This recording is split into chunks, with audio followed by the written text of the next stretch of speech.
The Proud Boys, one of the charges was throwing a water bottle. Remember that? If the Proud Boys do it, it's seditious conspiracy. If Mexicans do it waving their flags around, it's just a peaceful protest. What kind of insane country is this? Others threw rocks and other objects, including a Molotov cocktail. How many J6ers charged with seditious conspiracy threw Molotov cocktails? None! Violations, there's also criminals. So it's the federal government's determination on the status of an individual. But I mean, if they're not here, the crime's not going to be committed. I think if there was not... They're not going to be here, ma'am. The crime is not going to be committed. If there was no one in our country, no crimes would be committed. I suppose you could say the same thing. Gavin Newsom can't help but continue to embarrass himself. He posted this video and then had to immediately eat his words. He said, you know, after the court order that just came down, I am now in charge. The Guard will be back under my command, said Gavin, and Donald Trump will be relieved of his command at noon tomorrow, aka today. Well, guess what, Gavin? Womp, you just lost because the Northern District of California judge just got stayed by the Ninth Circuit. Womp, womp, womp. And so it's not going to be happening by noon today at all, Gavin, because you just got stopped. Now, here is what President Trump said about this as soon as the order came down. He said, the appeals court ruled last night that I can use the National Guard to keep our cities, in this case, Los Angeles, safe. If I didn't send the military into LA, that city would be burning to the ground right now. We saved LA. Thank you for the decision. And Newsy, he was over here. This is what he sounded like yesterday. So pathetic. Here is Gavin Newsom talking tough before having to eat his own words. So I'm very hopeful this order puts that in perspective, and hopefully Donald Trump will immediately back down. The courts have ruled on the Guard. They will be back under my command, and he'll be relieved. Donald Trump will be relieved of his command at noon tomorrow.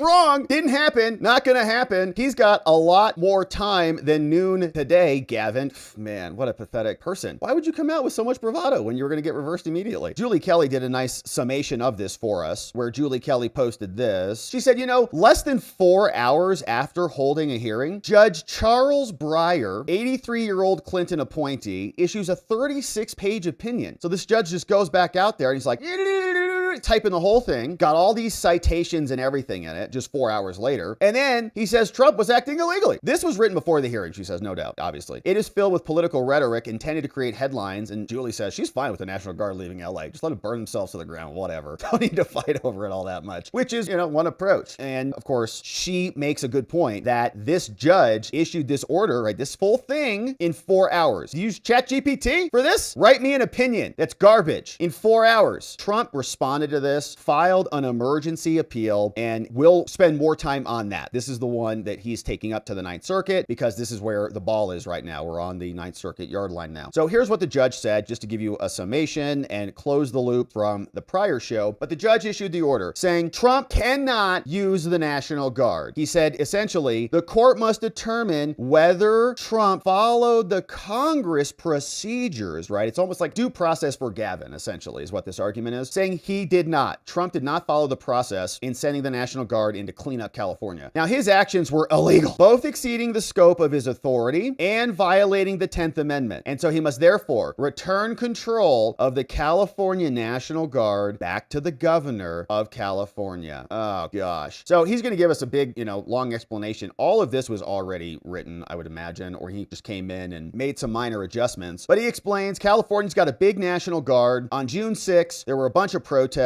Some members of the public gathered in protest. A bunch of people came down, 800 protesters in 2 sites. On June 7th, both ICE operations and responsive protests continued, and it just kind of goes on and on. Then Trump came out and federalized the National Guard. Hegseth issued the memo. Of course, we know how that went. Then the order further stated that they're going to send in 2,000 National Guard members. Now, here is where the judge kind of flips out. Defendants did not notify Newsom of their intent to federalize the Guard prior to the January 7th memo. Trump says, well, I called the dude and I said, get your affairs in order, Gabby, or else we're going to come in and clean it up. Newsom only learned of this after they received it, right? Newsom, I didn't know you were going to do this. You didn't call me. He's like, yes, I did. I called you twice and told you, fix it or else. So then Newsom said, I had no idea, blah, blah, blah, and flipped out. The judge was really, bought this. And there was this provision in the statute where it says you have to go through the governor, right? You're exercising kind of through the governor that the judge hung his hat on. He says, over the course of the protests, there were 400 people arrested in total. So Gavin sued, saying you can't have the National Guard come in here. Judge gives us a bunch of analysis on the law, says I can definitely hear this case, right? So don't think that I can't. He says it's not a political question. This is not a standing problem or a justiciability problem where the court can't have jurisdiction over this. He says lots of case law says I can do this. And of course, judges, by default, they keep the cases, right? They're not going to say, I can't hear this case, because that would relieve them of power, and they almost never do that. So he's going to say, I can hear this case. Then he defines rebellion, right? He says, and first of all, we don't really know what the term rebellion means under the statute when the president can invoke this. So what does rebellion mean? So he says, let's go over to the Black's Law Dictionary, and we can say rebellion means,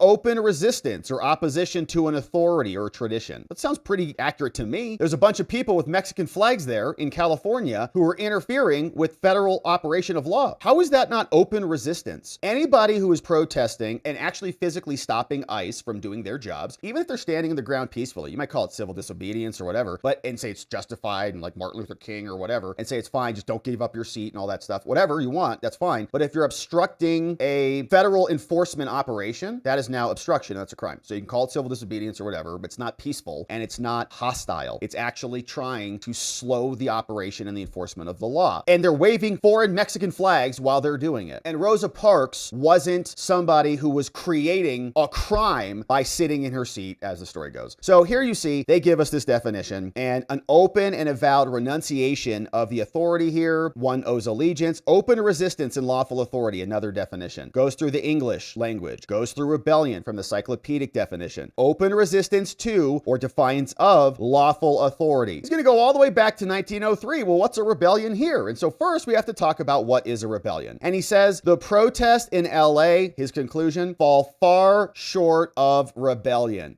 They're obstructing federal law enforcement. They're saying F ICE. They're breaking in federal building windows. They're shooting fireworks at federal agents. They are waving foreign flags. They are attacking cops and National Guard troops. They're breaking windows at the LAPD building. They're being arrested. They're violating lawful orders to disperse. And it's not a rebellion, though. It's not a rebellion. These are peaceful protests, right? Says this psycho judge in California. Defendants refer repeatedly to violent rioters and mobs. And so the court pauses to state that says there can be no debate that most protesters demonstrated peacefully. And again, nobody's having problems with the peaceful protesters. So stop trying to include something that's not a part of the case into the case. So nonetheless, it is also beyond debate that some individuals use the protest as an excuse for violence. And some bad actors on June 6, the new J6, threw concrete chunks, bottles of liquid, and other objects at officers. Right, just like they called that. They charged the Proud Boys with seditious conspiracy for that. You maniac. Throwed objects at other officers. The Proud Boys, one of the charges was throwing a water bottle. Remember that? If the Proud Boys do it, it's seditious conspiracy. If Mexicans do it waving their flags around, it's just a peaceful protest. What kind of insane country is this? Others threw rocks and other objects, including a Molotov cocktail. How many J6ers charged with seditious conspiracy threw Molotov cocktails? None! A violent crowd boxed in officers, threw fireworks, rocks, and mangoes. What? One of the fruit guys was just there? He's like, buy some fruit. Nobody wanted to buy fruit. He's like, fine. And trapped one officer in her car, surrounding it, shaking it, throwing stones at it. Some people, and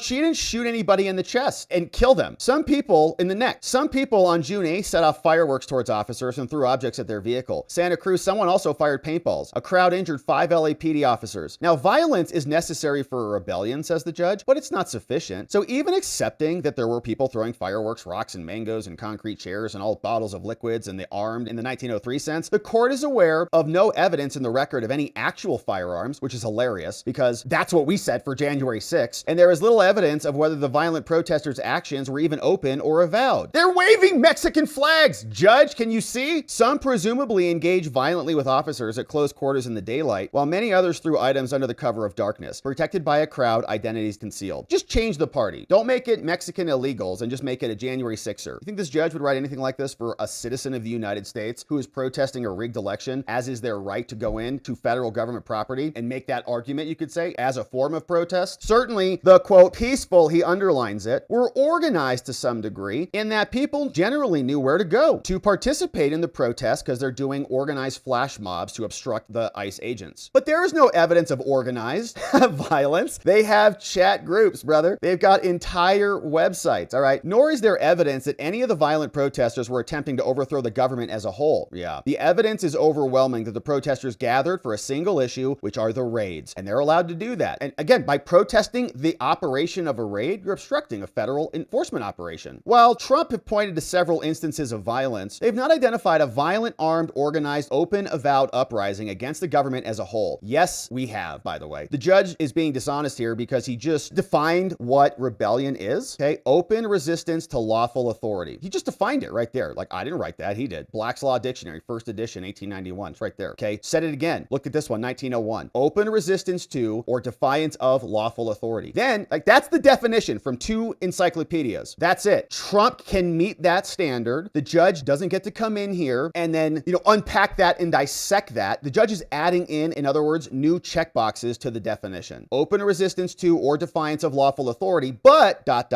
Judge Bill Clinton came out and said, you also have to be overthrowing the entire government, right? So the judge is just making stuff up, adding it into the analysis because he's partisan hack. Now, moreover, the court is troubled by the implication over First Amendment rights and rebellions and saying illegals should now have First Amendment protections to do whatever they want in our country. They can break into the country, then they can interfere and obstruct with federal enforcement operations. They can wave their foreign flags around in our faces, and they get First Amendment privileges to do it too. And if you try to stop them from torching your buildings down, you are in violation of the law, Mr. President. So the judge continues, right? It's pretty nuts. He goes through posse comitatus and the rest of it. And ultimately, at the end, he says, you have to remove your power. Trump, you are enjoined from deploying National Guard in LA. And Trump is directed to give control back to Gavin Newsom. And the court further stays this order until June 13th. And this is what Gavin was so excited about. He said, and this is also wild, right? So Gavin Newsom, remember, have to post a bond before the judge is going to issue an injunction. There are federal rules of civil procedure on this. But the judge said the bond was $100, not $1 like a lot of the other judges like Boasberg, just $100 to cover the costs of the destruction. And Trump is also ordered to show cause and said that you have to give up your power today at noon. Signed by Democrat hack judge Charles Breyer from California, who doesn't have any idea how definitions work and just makes stuff up, cites the definition that is appropriate, and Trump just meets that standard, right? And that's how courts should be looking at things. That's judicial review. Trump says, I think there's a rebellion. Does he issue a proclamation? Yes. Does a proclamation talk about people who are opposing the government? Great. The lowest standard that I can find, they meet it. So you give them the benefit of the doubt. Not the judge saying, actually, I went and I found the standard that you're clearly meeting, and I'm going to make it much harder for you so I can find that you are acting illegally. It is a coup by the judges, and they're manipulating the laws in order to secure an outcome. Now, Trump, of course, has been successful in this. They filed an immediate notice of appeal as soon as this crap order came down, and they were successful. The Court of Appeals issued the order, and they came back down writing the following. The court has received the government's emergency motion for a stay, which we'll look at, and the request for the stay is granted. Gavin Newsom not getting power today. Gabby, take your video down and delete your account. The district court's June 12th temporary restraining order from Democrat Judge Hack is temporarily stayed, and the response to the motion is due here, and the panel's going to hold a remote hearing next week, June 17th at 12 p.m. So ultimately, we'll see where this goes and whether the judges reverse this. But quick share of what Trump submitted in the Court of Appeals. They sent this one in. They said, all right, the district court has entered, this judge, an unprecedented order enjoining the president from deploying the National Guardsmen to protect federal officers from ongoing violence and protests. Now, that order from this judge is an extraordinary intrusion on the president's constitutional authority as commander-in-chief to call forth the National Guard. And this should be immediately stayed. And it was. They say, here's why. First of all, the president is specifically authorized by the law to deploy the National Guard when there is a rebellion, or when the president is unable with regular forces to execute the law. He's got two prongs. Both of them apply here. He can act under either power. One, the violent actions taken by a large number of protesters, whom local law enforcement admit that they have been ineffective to control, constitute a rebellion. It's a rebellion against federal authority and have impeded the ability of ICE to enforce federal law. And they're waving foreign flags while they're doing it. The president accordingly mobilized the National Guard to temporarily protect ICE and the U.S. government while they're doing their jobs. But the district court, Breyer, concluded that the statutory conditions were not satisfied. It's not a rebellion because they're mostly peaceful. But that second guessing the president's military judgments is a gross violation of the separation of powers. In In fact, 200 years ago, the Supreme Court made clear these judgment calls are for the president to make, not a governor, and certainly not a federal court. But in any case, even if this judge could look at this, the president had more than ample grounds to determine that those riots rose to the level of a danger of a rebellion and that the state and local law enforcement were unable to do their job, so he had to. Now, the district court also found that Trump's memo was not issued through the governor,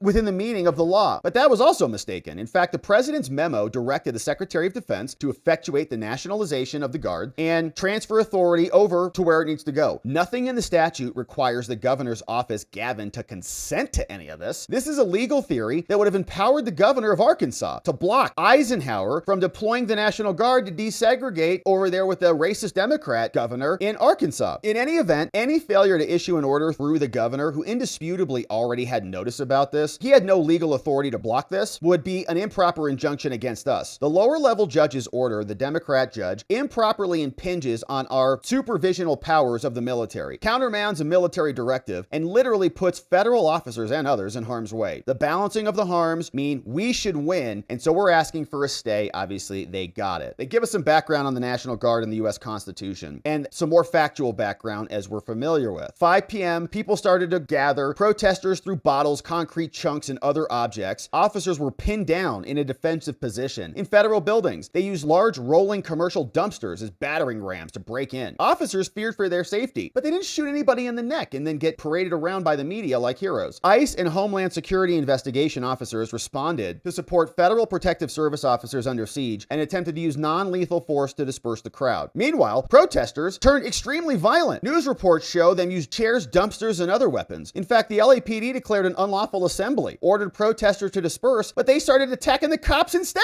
They weren't cleared for several hours, leaving extensive damage to multiple federal buildings. And this has been going on for multiple nights. So add up all the time for these foreign invaders, compare and contrast that with the 3 to 4 hour riot that occurred in the Capitol on January 6th, and you can see how one is turned into something it isn't and the other is minimized. That night, Trump spoke with Newsom, told Newsom, hey, you get your act together or we're gonna come in here. You better stop the violence right now. The next day, the violence only got worse. Crowd blocked traffic, can't execute federal law, and began to attack the ERO, the group of guys who were going to conduct the raids. The crowd surrounded a vehicle, shaking and pounding on the car, pummeling it with stones. Protesters boxed in federal officers, launching mortar-style fireworks with multiple explosions at them, throwing objects of all natures, shattering the wrist of an officer. The perimeter fence of the building was also breached and several vehicles were damaged. Now, protests continued in the following days. Commercial-grade fireworks, federal and state buildings damaged, officers injured, federal complex closed due to the unrest, and severely damaged and vandalized. Now, in response to this, Trump came out, signed his order, said, we're going to come clean this up. Since those calls, we've been actually protecting the people. So then Gavin said, how dare you? And he sued. Trump says, well, we just got a loss from this lower level judge, but we're going to appeal this, which we're doing now, and here's why we're going to win. Congress has explicitly authorized the president to call in the Guard, and he properly invoked these people in this case. These incidents were threatening federal building and property, and he did this to protect those property as identified in the memo. But the district court said this actually isn't a rebellion, despite defining rebellion for us very clearly. He says it's actually not. The term rebellion, however, is not limited to an organized attempt to change the government or leader of a country, as they said, right? It's got to be very high. It's not what it is. Even California's cited definition includes open resistance to an authority or tradition, or disobedience of a legal command or summons. And in fact, even the predecessor, 12406, I think Madison used to put down the whiskey rebellion, a protest against government taxes, right? They were just mad about taxes on whiskey, not an effort to change the country's leader. And that was a rebellion. And so we said that we could use basically the militia to put that down. Even Black's Law says that it is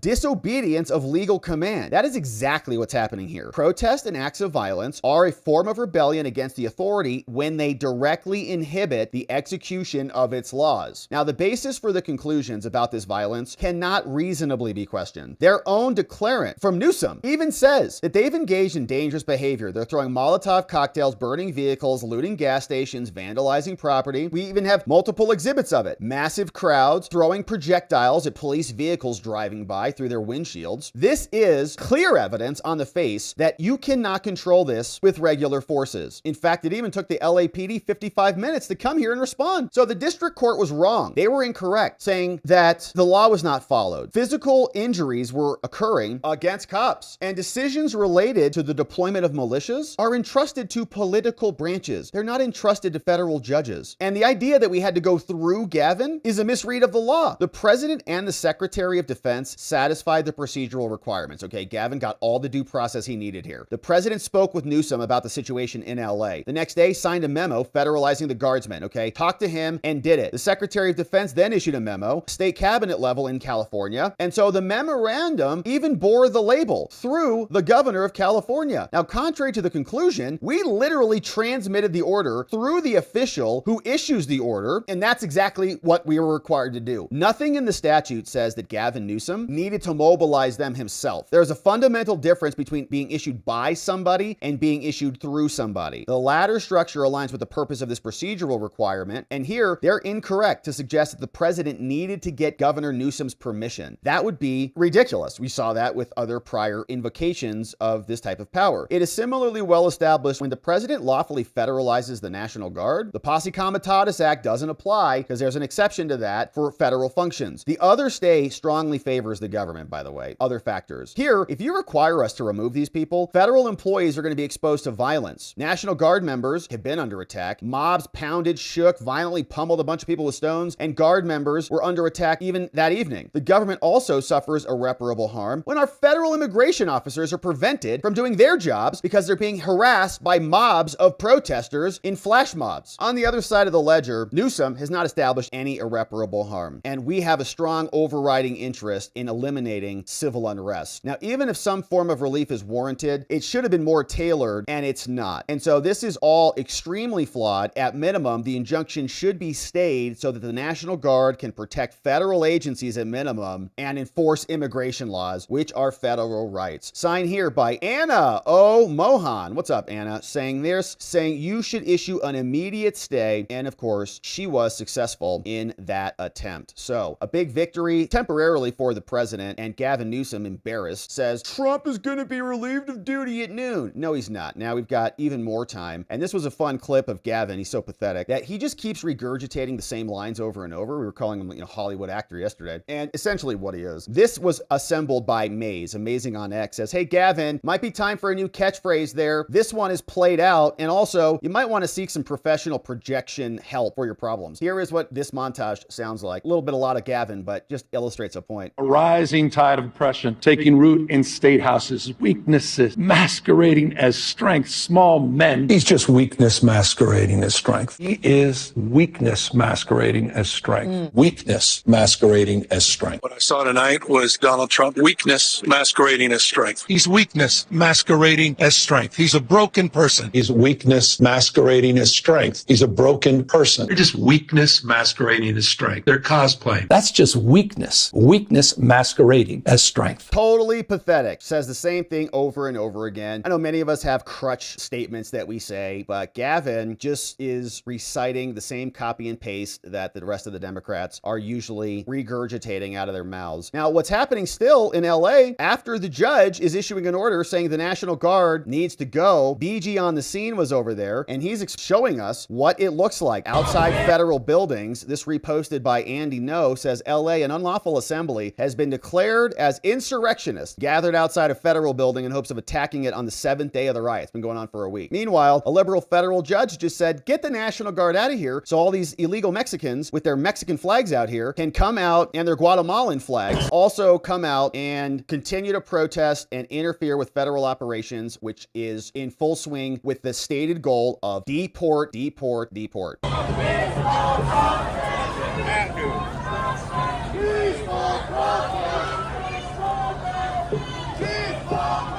They keep saying peaceful protest, but that's not actually what it is.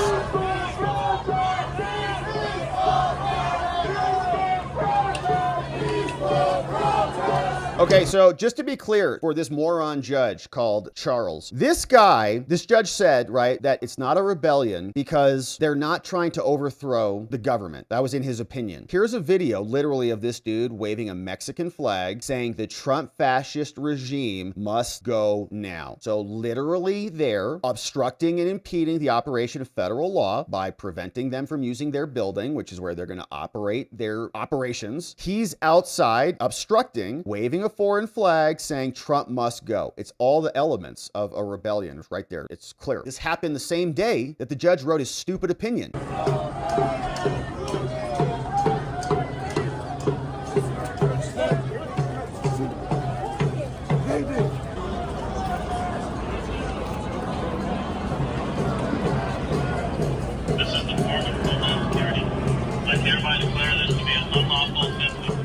Unlawful assembly, get out!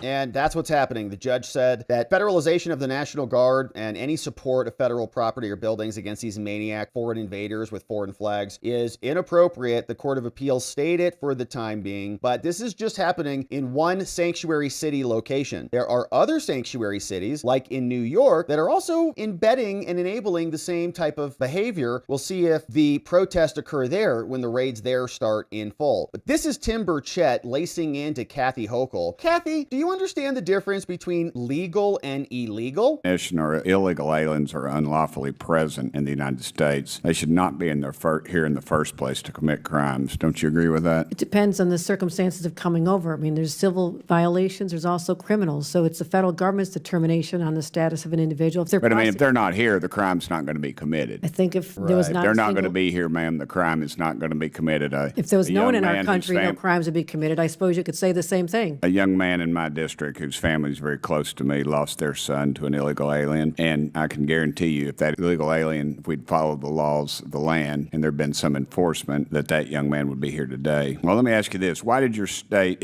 say that you are welcome with open arms in reference to illegal aliens? That was a direct quote attributed to you, ma'am. It's a 400-year history we have in the state of New York of welcoming all. I don't know why we would change that now. Okay, Governor Pritzker, you mentioned in your opening statement that criminals have no place in our country, but county released numerous criminal migrants last year, including one that was charged with raping a minor. Why would you release a criminal rapist back into your community? First of all, we don't need to release somebody if ICE or another law enforcement authority shows up with a judicial warrant. And that's just the fact. And if somebody gets released, it's usually because they've had due process and determined not to be eligible to be held. That's okay. But do you know what happened after that individual was released? I don't. But again, a judicial warrant, if appropriate. I'll tell you, 17 days later, he was charged with a homicide. Oh, great. And Cook County also released a migrant charged with domestic violence in August of 2024. You know what this individual was charged with 1 month later? No, sir, I'm not sure what. Aggravated criminal sexual assault and abuse of minor. Yep. And as governor, have you done anything to ensure local and county governments aren't releasing illegal immigrants charged with sexual or violent crimes? As a matter of fact, first of all, we chase down criminals every single day. We put them in jail. We try them, put them through due process. They get convicted. They get put into our correction system. We do that every single day. You're implying that we're not. We are. In fact, our law enforcement are some of the best in the country. They do their job. Well, if these laws were enforced, then I would assume these people wouldn't be back out on the streets so freely. You could have just held on to the dude that you released that went out and eliminated somebody after that. Held on to him. ICE could have came and picked him up, and you would have been in total compliance with the law, and no, that other person would not be dead now. How many programs does Illinois have that explicitly supports illegal immigrants? So we've created programs that to deal with not illegal. I mean, we have one program that's related to undocumented people who are. I'm out of time, the but most vulnerable. The answer is at least 4 health benefits for immigrants, HBIS, health benefits for immigrants, adults, HBI, retention of Illinois students, and equity rise is the acronym for that. Yeah, we're paying for and funding our own invasion, and we've got traitorous governors creating sanctuary cities for foreigners, ignoring and scoffing at the rest of us. So we see Gavin Newsom loses that one for the time being. Trump's gonna relinquish power. No, he's not, Gavin. You're pathetic. Try again. We'll, of course, keep our eye on this one. We'll await more briefing and check back in on the final Zoom hearing, which will be happening next week. Thanks for subscribing and joining as we do.